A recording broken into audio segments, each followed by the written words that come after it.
नमस्कार दोस्तों, स्वागत है आपका हमारे यूट्यूब चैनल बिंदास पढ़ाई में। तो आज हम पढ़ेंगे chapter 5 Indian economic development book का, जिसका नाम है human capital formation in India. तो आइए चैप्टर को स्टार्ट करते हैं। सबसे पहले जो पढ़ते हैं वो पढ़ते हैं ह्यूमन कैपिटल के बारे में। भैया ह्यूमन कैपिटल क्या होता है? तो ह्यूमन कैपिटल मतलब ये होता है किसी इंसान के शरीर के अंदर उस इंसान के लिए क्या है, उसके लिए एसेट क्या है, उसके लिए एक जो बहुत ज्यादा नायाब है, बहुत ज्यादा इंपॉर्टेंट है।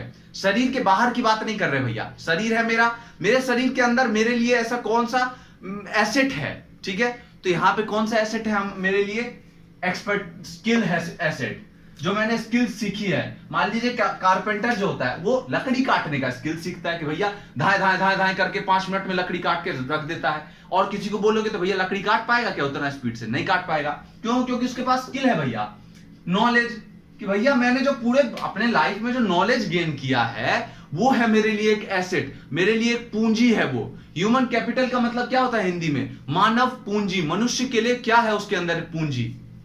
तो भैया स्किल है, उसने जो स्किल प्राप्त की है भैया, काम कर करके धड़ाधड़ स्किल जो उसने प्राप्त किया है वो है उसके लिए पूंजी। नॉलेज जो उसने अपने पूरे लाइफ में प्राप्त किया है वो उसके लिए है पूंजी। हेल्थ उसके लिए पूंजी है। क्यों? क्योंकि आपने बचपन से ही पढ़ा होगा भैया, हेल्थ इज वेल्थ। मानव के लिए हेल्थ जो है सबसे बड़ी पूंजी है। काहे है पूंजी? क्योंकि इस पूंजी के अलावा इन सारी पूंजी का कोई फायदा नहीं है भैया।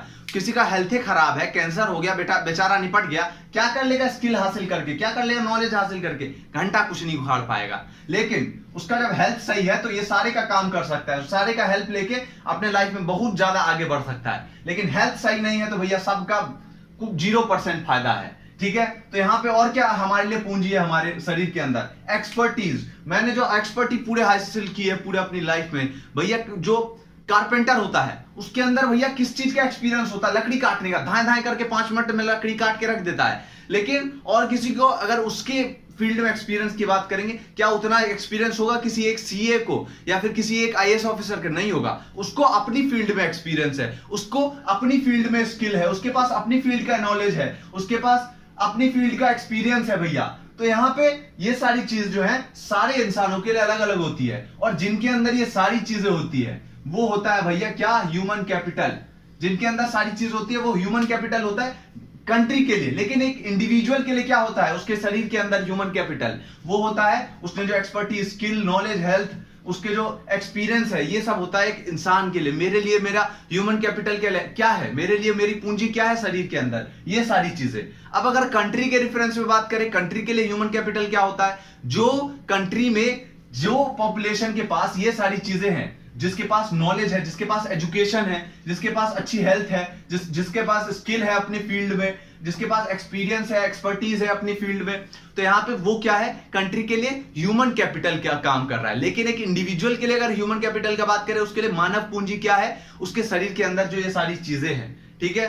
तो यहां पे हमने देख लिया ह्यूमन कैपिटल क्या होता है। अब एक और चीज होता है फिजिकल कैपिटल। फिजिकल कैपिटल वो होता है जो कि हमारे शरीर से बाहर होता है भैया। हमारे लिए जो भी एसेट्स है हमारे शरीर को छोड़ के, वो सारा हमारा फिजिकल कैपिटल है, जिसको हम छू सकते हैं। जैसे कि हमने कोई जमीन खरीदी भैया, वो फिजिकल कैपिटल है हमारे लिए। हमारे लिए फिजिकल एसेट है। मशीन जो हमने खरीदी वो हमारे लिए क्या है? वो फिजिकल एसेट है, उसको हम छू सकते हैं। लेकिन क्या हम एक्सपीरियंस को छू सकते हैं? स्किल को छू सकते हैं? नॉलेज को छू सकते हैं? हेल्थ को छू सकते हैं? नहीं छू सकते भैया। तो ये क्या है? ये सारा जो है वो ह्यूमन कैपिटल है, क्योंकि ये इनटेंजिबल है, इसको हम छू नहीं सकते। ये सारा शरीर के अंदर है। अब क्या चीर के दिखाएंगे भैया ये सारी चीजें शरीर के अंदर से? ये तो कहीं दिखेगा ही नहीं, ये इनटेंजिबल है, इसको हम छू नहीं सकते। लेकिन फिजिकल कैपिटल जो होता है उसको हम छू सकते हैं। हमारे लिए जितनी भी जायदाद हमारी शरीर के अलावा होती है वो सारी फिजिकल कैपिटल होती है। जितना भी कैपिटल एसेट होता है शरीर के बाहर, वो सारा फिजिकल एसेट होता है। जैसे कि मैंने एग्जाम्पल के लिए लिख ही दिया भैया, रॉ मटेरियल, मशीन, लैंड, जो भी चीज हुआ, इतना ही चीज नहीं, जो भी चीज है शरीर के बाहर, वो सारा क्या है? हमारे लिए फिजिकल कैपिटल है। और ह्यूमन कैपिटल हमने देख लिया, ये सारी चीजें हमारे लिए ह्यूमन कैपिटल है। ये जो होता है वो टेंजिबल होता है, इसको हम छू सकते हैं, ठीक है? इसको हम देख सकते हैं, इसके नाम से ही पता चल रहा है, इसको हम देख सकते हैं। फिजिकल कैपिटल है ये, इसको फिजिकली हम टच करके पता कर सकते हैं। लेकिन ह्यूमन कैपिटल को नहीं पता कर सकते, इसलिए इंटेंजिबल है। ये जो टेंजिबल इंटेंजिबल है, याद कर लीजिएगा कौन सा टेंजिबल है कौन सा इंटेंजिबल है। बहुत पेपर में क्वेश्चन आते हैं इससे रिलेटेड, ठीक है?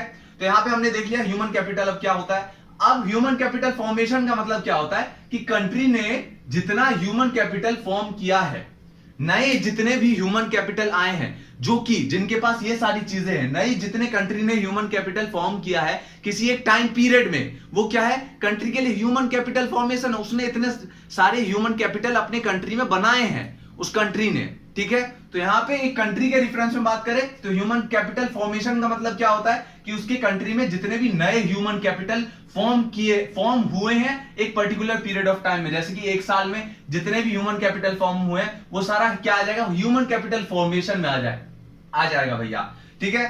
तो अब पढ़ते हैं भैया सोर्सेस ऑफ ह्यूमन कैपिटल, कि भैया कहां कहां से हम ह्यूमन कैपिटल को गेन कर सकते हैं, ये सारी चीजें जो है कहां कहां से गेन कर सकते हैं, किन किन जगहों पे पैसा खर्च करेंगे तो हमें ये सारी चीजें हमें प्राप्त होंगी। तो सबसे जो बढ़िया इन्वेस्टमेंट होता है वो होता है भैया एजुकेशन। सबसे बढ़िया जो सोर्स ऑफ ह्यूमन कैपिटल होता है वो होता है एजुकेशन। क्यों? एजुकेशन से हमें क्या प्राप्त होता है, नॉलेज प्राप्त होता है। हमें एजुकेशन से हमें किसी चीज के भी बारे में नॉलेज प्राप्त होता है। साइंस वाले स्ट्रीम के बच्चे को साइंस के बारे में नॉलेज प्राप्त होगा, आर्ट्स वाले को आर्ट्स के बारे में, कॉमर्स वाले को कॉमर्स के बारे में भैया एजुकेशन प्राप्त होगा, नॉलेज प्राप्त होगा एजुकेशन की मदद से। तो एजुकेशन जो है किसी भी आदमी के लिए बहुत ज्यादा इंपॉर्टेंट है और कंट्री के लिए बहुत ज्यादा एजुकेशन है। एजुकेटेड पीपल जो होते हैं वो बहुत ज्यादा इंपॉर्टेंट होते हैं कंट्री के लिए। क्यों इंपॉर्टेंट होते हैं? ये सारी चीजों के कारण इंपॉर्टेंट होता है। पहला, ये जो होते हैं ज्यादा एजुकेटेड बंदे जो होते हैं ज्यादा पैसा कमाते हैं एज कंपेयर टू अनएजुकेटेड। क्यों ज्यादा कमाते हैं भैया? क्योंकि वो ज्यादा प्रोडक्टिव होते हैं इकोनॉमी के लिए। उनको नई नई मशीन्स को चलाना आता है, नई नई चीजों को बनाना आता है, क्रिएटिवनेस आती है। आपने देखा हो जितनी भी चीजें नई नई इन्वेंशंस हुए हैं वो सारे एजुकेटेड बंदों ने वो सारे इन्वेंशंस किए हैं। जैसे कि अगर हम पुराने जमाने की बात करें, आप बोलेंगे ऋषि जो इन्वेंशन करते थे, हमारे जो चाणक्य ने जो जीरो का इन्वेंशन किया था भैया, वो कहां से पढ़े लिखे थे? तो वो भी पढ़े लिखे थे। वो जो अपने गुरुओं से सीखते थे वो भी तो एजुकेशन है ना भैया, ठीक है। वो जो जाके अपना कुटिया में जाके जो गुरु से सीखते थे वो सारा एजुकेशन, वो भी तो एजुकेशन में ही आता है। नॉलेज प्राप्त कर रहे थे वो, तो वो सारे भी एजुकेटेड बंदे थे, ठीक है। वो उस टाइम का एजुकेशन था, आज का एजुकेशन थोड़ा अलग है, लेकिन वो एजुकेशन तो था ना वो भी। तो यहाँ पे प्रोडक्टिव बंदे कौन से होते हैं? जो ज्यादा एजुकेशन वाले होते हैं। एजुकेटेड बंदे ज्यादा प्रोडक्टिव होते हैं और एजुकेटेड बंदे ही ज्यादा पैसा भी कमाते हैं as compare to non educated बंदे। जैसे कि कोई रिक्शा वाला है वो ज्यादा पैसा कमाता है, या फिर जो सीए है या फिर आईएएस है या फिर जो भी छोटा मोटा पद भी है भैया, 20,000 का नौकरी कर रहा है, लेकिन वो रिक्शा वाले से तो ज्यादा ही कमा रहा है ना भैया। क्यों? क्योंकि वो अनएजुकेटेड है रिक्शा वाला और इनके पास एजुकेशन है। तो यहाँ पे तीसरा चीज क्या है कि सोशल चेंजेस भी जितने आते हैं सोसाइटी में, जैसे कि यहाँ पे हमारा मेंटेलिटी को चेंज जितना भी करना चाहिए, जो सोसाइटी में जो चेंजेस आ रहे हैं, जैसे कि पूरे वर्ल्ड में उस टाइम में चेंज आ गया था। हमारा जो इंडिया आजाद हुआ था उस टाइम में पूरे वर्ल्ड में चेंज आ गया था, पूरा वर्ल्ड जो था मॉडर्न हो गया था। तो यहाँ पे जितने भी एजुकेटेड बंदे थे उन्होंने बोला कि भैया ये जो हम अनटचेबिलिटी का फॉलो कर रहे हैं, कि भैया छुआछूत जो हम फॉलो कर रहे हैं, या फिर उन लोगों को पानी नहीं पीने देंगे अपने कुएं से, ये सती प्रथा जो है, ये सब घटिया चीज है भैया, ये सब सही नहीं है। यहाँ पे ये अन्याय किया जाता है लोगों के ऊपर फालतू के बात पे। तो यहाँ पे लोगों ने क्या कहा कि ये सारी चीजें अच्छी नहीं है। सोसाइटी में जो चेंज आ रहे हैं, पूरा वर्ल्ड मॉडर्न हो गया है, आप लोग अभी भी पिछड़ी वाली चीजों पे टिके हुए हो। तो यहाँ पे जितने भी चेंजेस आते हैं सोसाइटी में, जो न्यू चेंजेस आते हैं, मॉडर्नाइजेशन जो आता है, उसमें हेल्प करता है एजुकेशन। कि भैया नई नई चीजों के बारे में आपको बुक्स में भी पढ़ाया जाता है कि भैया पहले ऐसा था अब ऐसा हो गया है। तो ये क्या कर रहा है, आपको सोसाइटी में जो चेंजेस आ रहे हैं उनके बारे में बता रहा है एजुकेशन। तो यहाँ पे एजुकेशन किस में मदद करता है? सोसाइटी में जो चेंजेस आ रहे हैं उनको समझने में मदद करता है। चौथा क्या करता है भैया, ये जो है प्राइड हासिल करने में, इज्जत हासिल करने में, सोशल स्टेटस हासिल करने में सोसाइटी में मदद करता है। कैसे? इसको एक एग्जांपल के थ्रू समझते हैं भैया। अब आपके गली में कोई, मान लीजिए कोई एक बिजनेसमैन है और दूसरा कोई है आईएएस ऑफिसर है, सीए है। पैसा ज्यादा वही कमा रहा है भैया, बिजनेसमैन, लेकिन इज्जत ज्यादा किसका होगा? सीए या फिर आईएएस ऑफिसर जो है आपकी गली में उसका। क्यों? क्योंकि उसके पास एजुकेशन है, वो एजुकेटेड बंदा है, नॉलेजफुल बंदा है वो। और ये बिजनेसमैन जो है वो पैसा है केवल उसके पास, नॉलेज किसके पास है? इस बंदे के पास जो आईएएस ऑफिसर है या सीए है या फिर जो भी है। पैसा ये ज्यादा कमा रहा है, लेकिन प्राइड, इज्जत किसकी है सोसाइटी में? ज्यादा इज्जत है एजुकेटेड बंदे की, ठीक है। यहाँ पे पैसा मेन नहीं होता है, इज्जत मेन होती है यहाँ पे, ठीक है। तो पांचवा चीज क्या होता है भैया, एक टेक्नोलॉजी में जो जितने भी नई नई टेक्नोलॉजीज आती हैं, ठीक है, नए नए जितने भी इन्वेंशंस होते हैं, वो कौन करता है? एजुकेटेड बंदे करते हैं।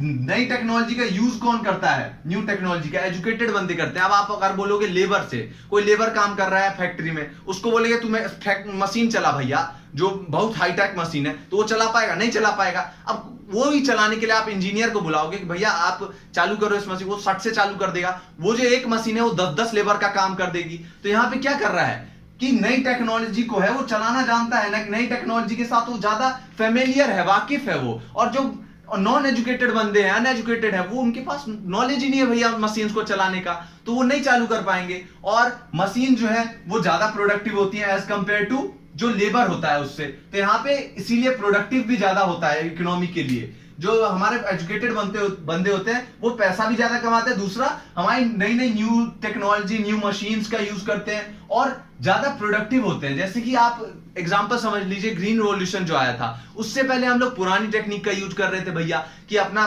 घास में फसल बो रहे थे और कुछ ज्यादा उपज ही नहीं रहा था हमारा जमीन से। लेकिन ग्रीन रिवॉल्यूशन आया और वहां पे न्यू टेक्नोलॉजीज का यूज करने लग गए हम, फर्टिलाइजर, पेस्टिसाइड, HYV सीड। तो यहाँ पे क्या हुआ, नई टेक्नोलॉजी आई, उसके कारण प्रोडक्शन जो था वो पहले के मुकाबले 3 गुना 4 गुना बढ़ गया। तो यहाँ पे क्या हो रहा है, नई टेक्नोलॉजी के यूज से प्रोडक्शन भी बढ़ता है। और नई टेक्नोलॉजी का यूज कौन करता है? जो एजुकेटेड बंदे होते हैं, वही नई टेक्नोलॉजीज का इन्वेंशन भी करते हैं और उसका यूज भी करते हैं। तो यहाँ पे हमने देख लिया एजुकेशन काहे इंपॉर्टेंट है भैया, बहुत ज्यादा। और ये जो है क्यों सबसे ज्यादा बढ़िया इन्वेस्टमेंट का स्रोत है ह्यूमन कैपिटल को प्राप्त करने के लिए, ठीक है, क्यों है हमने देख लिया। अब बाकी के जो सोर्सेस है उनके बारे में पढ़ते हैं। तो भैया अब पढ़ते हैं बाकी के सोर्सेस के बारे में, सोर्सेस ऑफ ह्यूमन कैपिटल। पहला तो हमने पढ़ लिया एजुकेशन, कि भैया अगर कोई कंट्री एजुकेशन के ऊपर खर्चा करेगी तो उसे ज्यादा ह्यूमन कैपिटल प्राप्त होगा, ज्यादा ऐसे लोग प्राप्त होंगे जिसके पास वो सारी जो चीजें थी जो हमें ह्यूमन कैपिटल के लिए चाहिए, वो सारी चीजें जिनके अंदर होगी, ठीक है। तो हमारा हमने देख लिया भैया, पहला एजुकेशन था।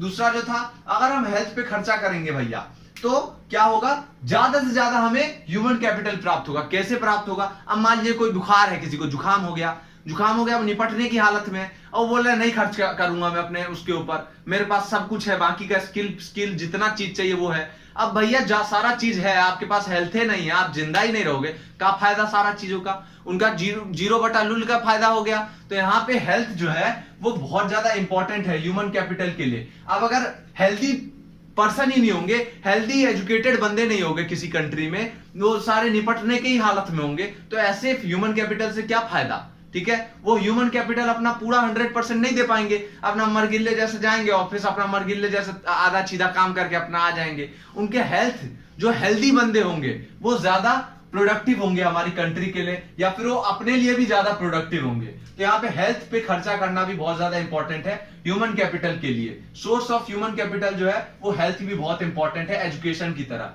तीसरा क्या है, जॉब ट्रेनिंग पे खर्चा करना भैया। अब जॉब ट्रेनिंग पे खर्चा करने से क्या मिलता है, कंपनीज क्या करती है, किसी भी बंदे को उसको काम पे रख रही है, उससे पहले उसको क्या करती है, ट्रेनिंग देती है। 6 महीने की या फिर साल भर की, जितना भी टाइम पीरियड होता है उसकी ट्रेनिंग पे रखती है उस बंदे को, और सिखाती है कि भैया क्या क्या चीज तेरे को करना है ऑफिस में, ठीक है। ये सारी चीजें तुझे टाइपिंग करनी है, ये सारी चीजें सीखनी है तुझे, यहाँ पे आके कैसे तुझे काम करना है, ये सारी चीजें सिखाती है ऑफिस। तो यहाँ पे क्या कर रहा है, वो बंदा काम कर रहा है, ठीक है, उसको ऑफिस पैसा भी थोड़ा बहुत दे रही है, 5,000 10,000, ज्यादा पैसा नहीं देती है उस टाइम पे। जो ट्रेनिंग पीरियड होता है उसमें ज्यादा पैसा नहीं मिलता, लेकिन फिर भी थोड़ा बहुत तो मिलता है। कंपनी क्यों खर्च कर रही है, या फिर कोई कंट्री क्यों खर्च कर रही है ट्रेनिंग के ऊपर? मान लीजिए अभी दिल्ली सरकार है, दिल्ली सरकार अपने टीचर्स को जो है फॉरेन भेजती है कि भैया वहां से आप चीजें सीख के आओ, कि भैया कैसे वो लोग पढ़ाते हैं, कैसी चीजें करते हैं, आप फिर आके यहाँ पे हमारे बच्चों को भी वैसे ही पढ़ाओ। तो यहाँ पे क्यों खर्चा कर रही है जॉब ट्रेनिंग पे?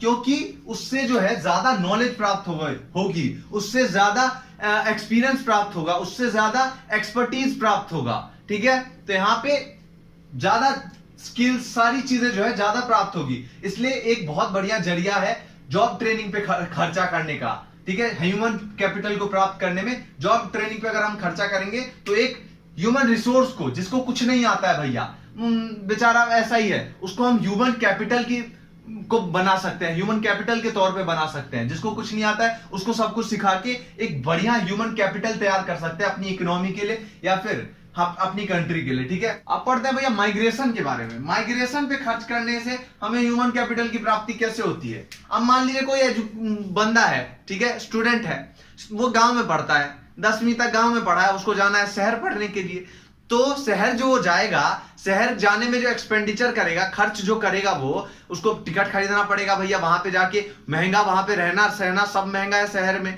तो यहाँ पे जो खर्च कर रहा है ना, वो किसके लिए खर्च कर रहा है? ताकि उसको अच्छा एजुकेशन प्राप्त हो, ताकि उसको अच्छा नॉलेज प्राप्त हो, ताकि वो किसी चीज में स्किल्स सीख पाए, शहर में जाके एजुकेशन प्राप्त कर पाए अच्छी, क्योंकि गांव में उसको क्या सीखने को मिलेगा? कुछ नहीं सीखने को मिल रहा है। तो यहाँ पे जो खर्च कर रहा हो किसके लिए? जिससे उसको अच्छा एजुकेशन नॉलेज प्राप्त हो। तो यहाँ पे माइग्रेशन में वो जो खर्च कर रहा है वो ह्यूमन कैपिटल के लिए खर्च कर रहा है भैया, ह्यूमन कैपिटल की प्राप्ति होगी उसको, जो माइग्रेशन में वो पैसा खर्च कर रहा है उससे। उसके बाद एक और एग्जांपल समझते हैं, कोई बंदा है गांव में काम कर रहा है 10,000 में, खेती किसानी कर रहा है, उसको अपॉर्चुनिटी मिली जॉब की शहर से कि भैया 30,000 दूंगा तेरे को, आजा शहर। तो वो जो खर्चा करेगा शहर जाने में, शहर में रहेगा, अपना शहर में जाके कमाएगा, तो वो कमाएगा तो, लेकिन यहां पे जो वो खर्चा कर रहा है वो किसके लिए कर रहा है? अच्छी अपॉर्चुनिटी के लिए। वहां पे जाके उसको गांव के मुकाबले अच्छे से स्किल्स सीखने को मिलेंगे, अच्छा नॉलेज प्राप्त करने को मिलेगा, नई कंपनी में काम करके अच्छा अच्छे लोगों के साथ काम करने को मिलेगा। तो यहाँ पे माइग्रेशन से भी हमें ह्यूमन कैपिटल की प्राप्ति होती है। माइग्रेशन में जो हम खर्च करते हैं, एक्सपेंडिचर करते हैं।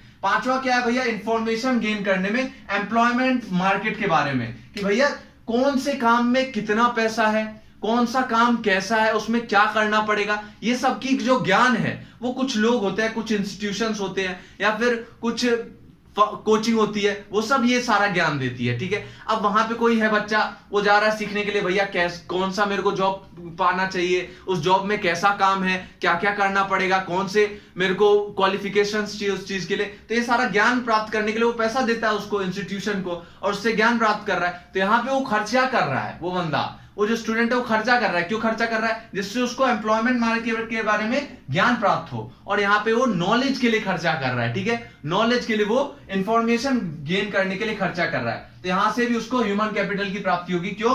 क्योंकि भैया नॉलेज जब गेन करेगा तो वो अपने लिए ह्यूमन कैपिटल का फॉर्मेशन कर रहा है। ठीक है, तो यहां पे हमने देख लिया कि भैया सोर्सेज ऑफ ह्यूमन कैपिटल क्या होते हैं। धन्यवाद आपका इस वीडियो को देखने के लिए। अगर आपको वीडियो पसंद आई हो तो प्लीज वीडियो को लाइक कीजिए, शेयर करिए एंड चैनल को सब्सक्राइब करिए। धन्यवाद।